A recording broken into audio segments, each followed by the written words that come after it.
Question numéro 1. De jour, je dois circuler avec mon ou mes feux de croisement ou diurnes. Oui, réponse A. Non, réponse B. De jour, je suis dans l'obligation de circuler avec mon ou mes feux de croisement ou diurnes allumés. De nuit, j'alterne entre ces feux et les feux de route selon les situations. Question numéro 2.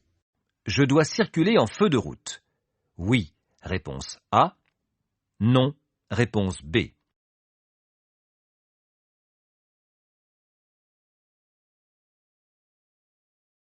Je ne peux pas utiliser le feu de route dans cette situation. J'utilise le feu de croisement pour être mieux vu. Question numéro 3. Ce placement est conforme à la trajectoire de sécurité. Oui, réponse A. Non, réponse B. La trajectoire de sécurité dans un virage à gauche impose de rester sur la partie droite de la chaussée.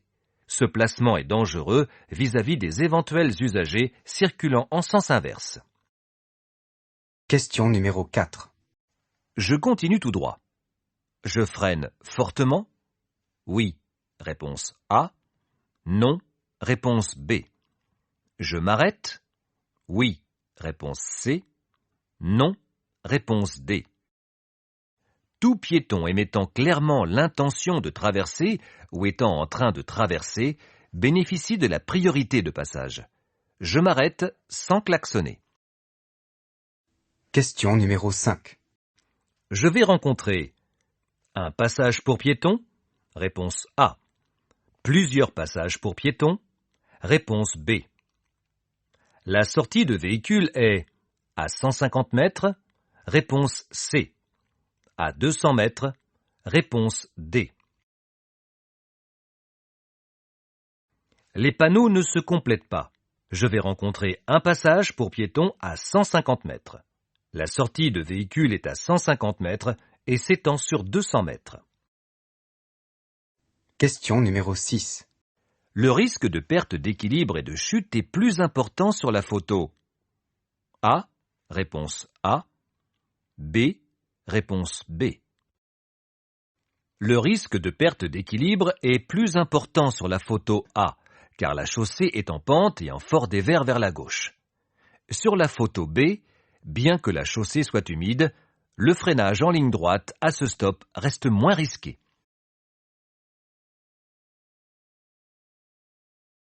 Question numéro 7. Lors du ravitaillement en carburant, il est préférable d'appuyer à fond sur la gâchette du pistolet. Oui, réponse A. Non, réponse B. D'attendre l'arrêt automatique du pistolet? Oui, réponse C. Non, réponse D. Au moment du remplissage du réservoir, il est préférable d'éviter d'appuyer à fond sur la gâchette du pistolet ou d'attendre l'arrêt automatique à cause des risques de refoulement du carburant. Question numéro 8. En dose bar, il y a plus d'alcool dans un verre de whisky que dans un verre de bière. Oui, réponse A. Non, réponse B. Les verres dans un bar sont calibrés pour qu'ils aient tous la même quantité d'alcool.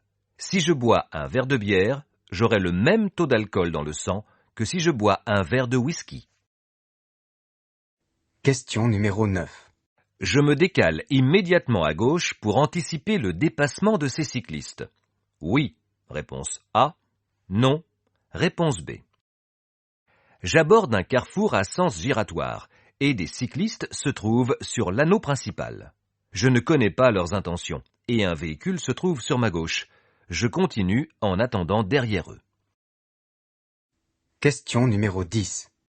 À cette vitesse, la distance parcourue pendant le temps de réaction est d'environ 21 mètres, réponse A.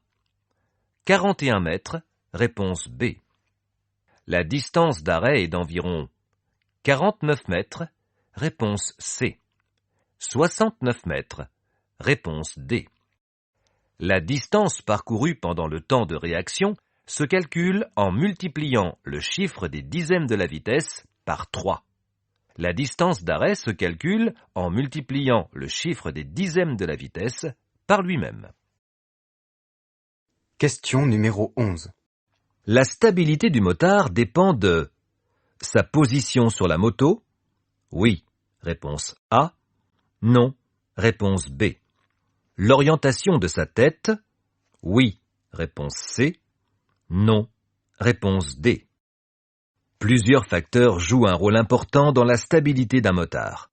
C'est le cas de sa position sur la moto, mais également de l'orientation de sa tête. Question numéro 12.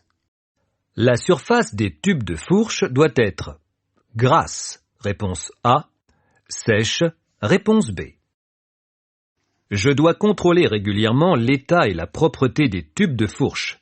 Leur surface doit être sèche, sans dépôt gras d'huile ou d'autres résidus. Question numéro 13.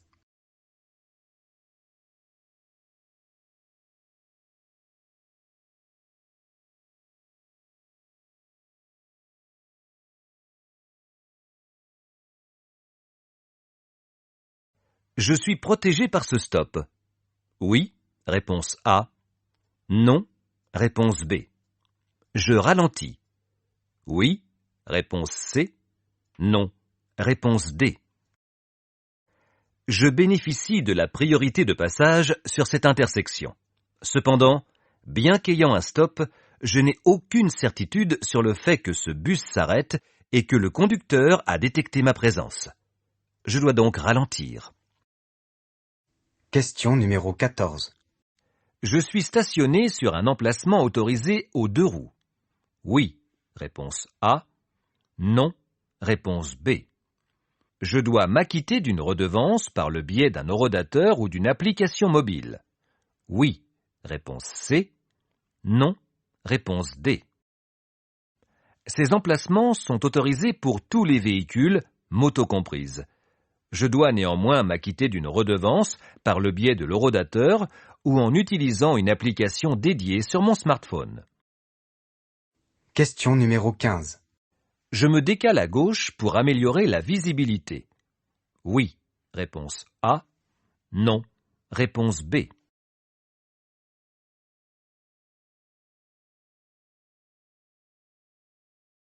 Je circule actuellement sur une route de campagne étroite. Me décaler à gauche pour améliorer la visibilité est dangereux car un véhicule pourrait arriver en sens inverse.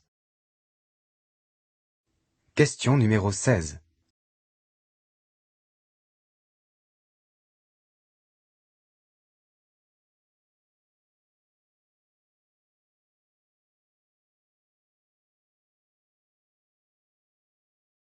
En tournant à droite, je cède le passage au cycliste. Oui, réponse A. Non, réponse B. Je viens de dépasser un cycliste circulant sur la piste cyclable. En tournant à droite, je vais devoir couper cette piste cyclable. Je dois donc lui céder le passage. Question numéro 17. Je m'avance davantage. Réponse A. Je reste où je suis. Réponse B. Lorsque je m'arrête derrière un véhicule à un feu rouge, j'évite de trop m'approcher au cas où celui-ci ne recule au démarrage. Question numéro 18. Il est important de savoir circuler à allure réduite sans perdre l'équilibre. Oui, réponse A. Non, réponse B. Il existe de nombreuses situations qui nécessitent de maîtriser l'allure réduite, comme dans les embouteillages par exemple. Question numéro 19. À l'approche d'un cyclomotoriste, j'augmente les distances de sécurité. Réponse A. Je ne dépasse pas. Réponse B. Je signale ma présence par des appels lumineux. Réponse C.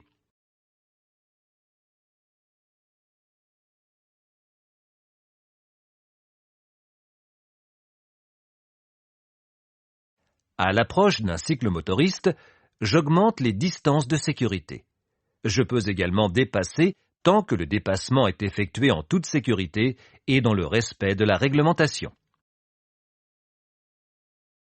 Question numéro 20. J'accélère. Oui. Réponse A. Non. Réponse B. Si j'en suis équipé, j'active les feux de détresse. Oui. Réponse C. Non. Réponse D.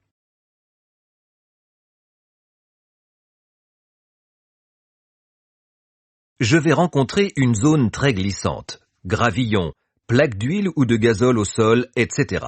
Mon allure est actuellement adaptée, mais je dois activer mes feux de détresse afin de prévenir de mon allure anormalement réduite. Question numéro 21. En cas de panne ou d'accident, je dois revêtir un gilet de haute visibilité. Oui, réponse A. Non, réponse B. Le gilet de haute visibilité est obligatoire et doit être facilement accessible pour être enfilé en cas de panne. Question numéro 22.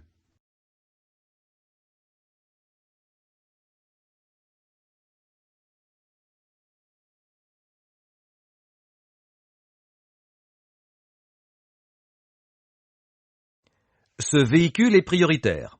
Oui, réponse A. Non, réponse B.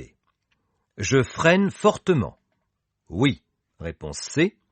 Non, réponse D.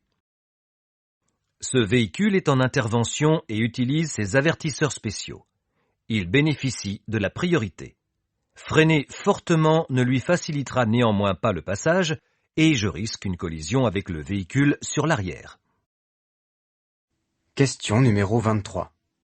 Un blouson airbag pour le conducteur d'une motocyclette est un accessoire obligatoire, réponse A. Facultatif, réponse B. L'airbag permet de protéger les organes vitaux en cas de chute. Oui, réponse C. Non, réponse D.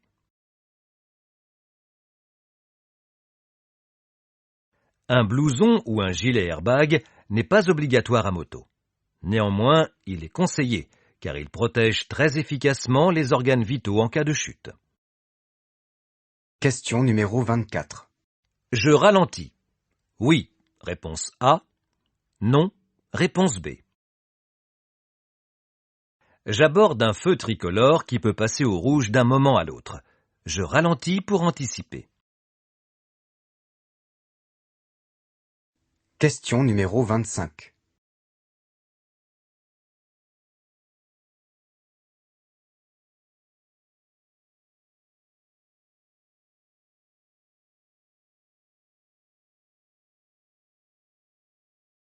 Un tel jeu à la chaîne de transmission est normal. Oui, réponse A. Non, réponse B. La tension de la chaîne dépend de la charge. Oui, réponse C. Non, réponse D. La chaîne de transmission doit être réglée avec une tension définie, différente selon les motos, avec en moyenne un jeu de 2 à 3 cm. Cette tension dépend de la charge. Question numéro 26.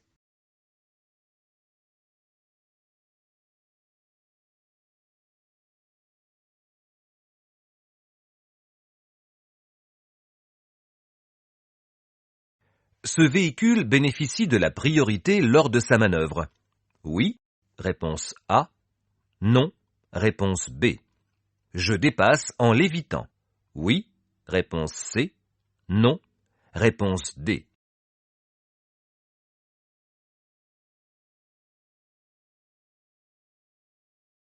Ce véhicule est en train de manœuvrer. Il ne bénéficie pas de la priorité de passage. Néanmoins, un véhicule arrive en face.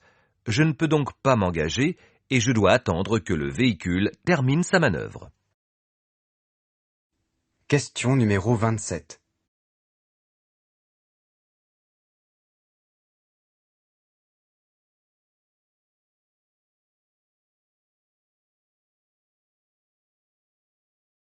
Avant de dépasser, j'utilise mon avertisseur sonore. Oui, réponse A. Non, réponse B. Je dois laisser un intervalle de sécurité d'au moins 1 mètre. Oui, Réponse C. Non. Réponse D. L'avertisseur sonore est interdit en agglomération, sauf en cas de danger immédiat.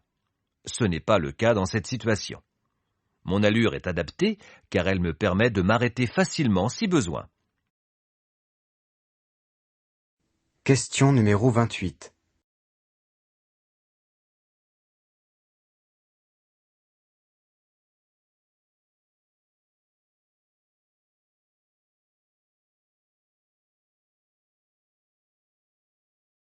Ce piéton souhaite traverser. Oui, réponse A. Non, réponse B. Il est imprudent de s'arrêter. Oui, réponse C. Non, réponse D.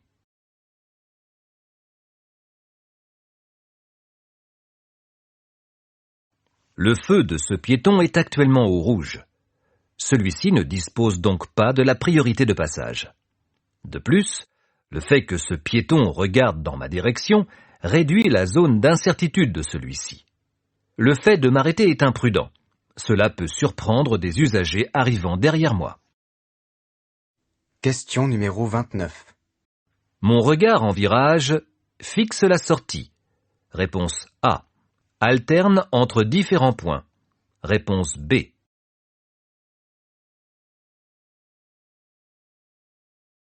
Dans un virage, pour maintenir une trajectoire correcte, je dois balayer le virage du regard en différents points. Question numéro 30.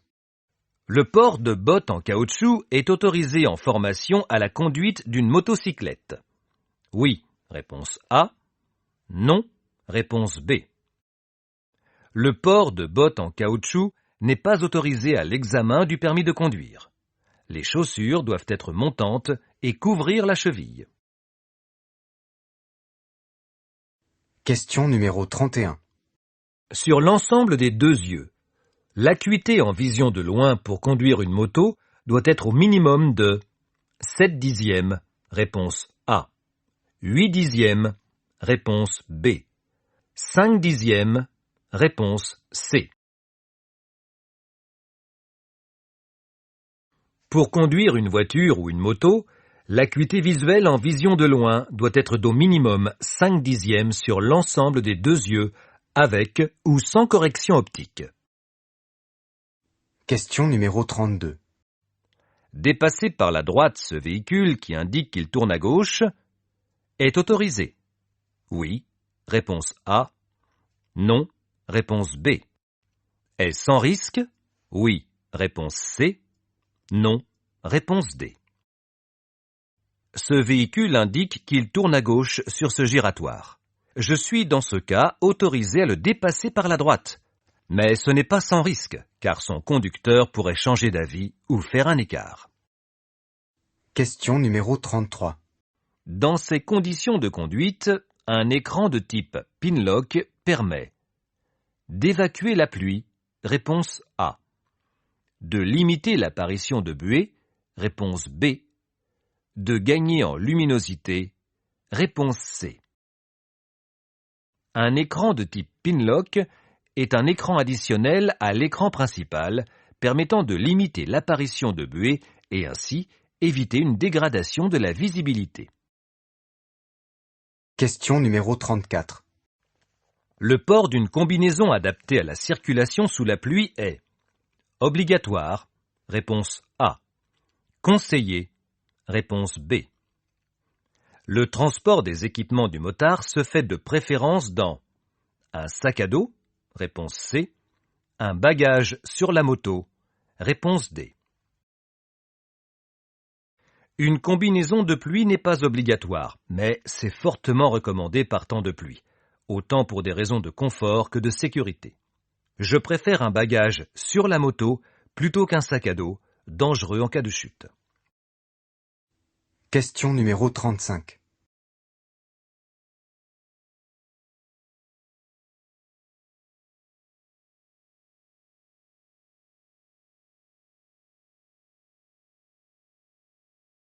J'ai bien évalué la situation. Oui, réponse A. Non, réponse B. Lorsqu'un véhicule me suit, je suis à chaque fois dispensé de céder le passage à un piéton. Oui, réponse C. Non, réponse D. Il n'y a pas de dispense pour éviter de laisser passer un piéton qui manifeste son intention de traverser la chaussée.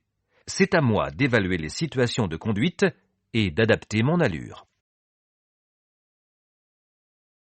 Question numéro 36.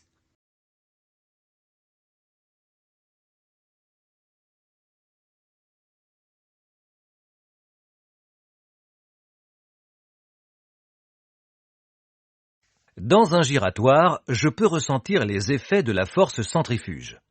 Oui, réponse A. Non, réponse B. Dans les virages et sur les carrefours à sens giratoire, la force centrifuge qui tend à me pousser vers l'extérieur de l'anneau est importante.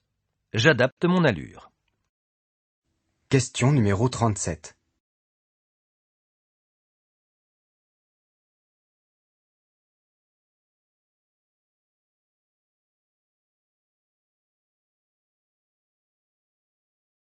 Cette trajectoire diminue le risque de collision.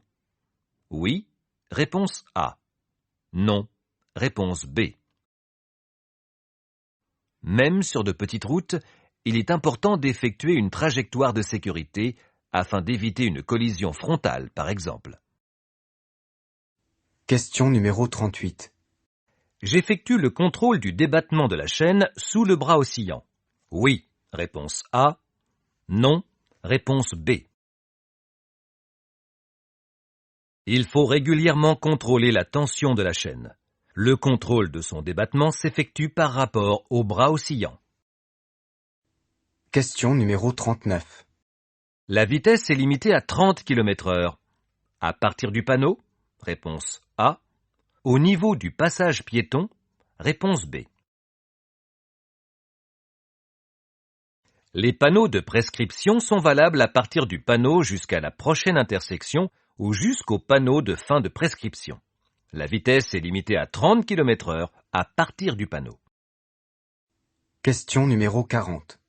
Le passager se tient idéalement avec les deux mains au poignet, réponse A. Un bras à la taille et une main à la poignée, réponse B. Les deux bras à la taille, réponse C. Dans l'idéal, le passager doit se tenir avec une main à la poignée et une main à la taille. Cela permet d'amortir plus facilement les accélérations et décélérations de la moto. Et voilà, les garçons, on a fini. Oui, je suis toujours mal. J'arrive pas à passer les 35. N'oubliez pas, les gars, laissez-moi un commentaire combien vous avez fait. Et abonnez-vous. Et à la prochaine. Bisous.